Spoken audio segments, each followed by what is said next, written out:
Direction Tombouctou, là-bas, depuis les derniers événements, le commandement militaire a renforcé les dispositifs sécuritaires à l'intérieur tout comme à l'extérieur de la ville. Tous les engins sont systématiquement soumis à des fouilles et des patrouilles sont organisées pour rassurer la population. On fait le point avec Adama Djimde. Les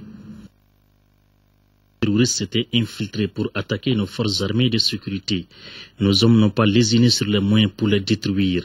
Dès lors, à Tombouctou, le dispositif sécuritaire est renforcé afin de prévenir toute éventualité. Les principales entrées sont sous surveillance perpétuelle. Ici, c'est le checkpoint S. Donc, il y avait quelques pick-up qui assuraient la sécurité. Mais depuis les dernières attaques, on a envoyé toute une section renforcée avec des armes lourdes à bord. On a mis des fils barbelés, on a mis des barriques, des sacs remplis de sacs. On a occupé toutes les maisons se trouvant aux abords du checkpoint pour essayer d'avoir une vue large sur la direction de provenance de l'ennemi. Je dirais que la sécurité est garantie à 90%.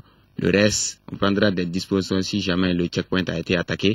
Donc, je suis sûr que nous sommes en mesure de contrer l'ennemi jusqu'à ce qu'un éventuel renfort arrive. À travers la ville, certaines voies ont été entièrement fermées à la circulation. Des soldats sont prépositionnés sur le toit. La prudence est de mise et la vigilance permanente. Chacun a son poste sous un commandement unifié.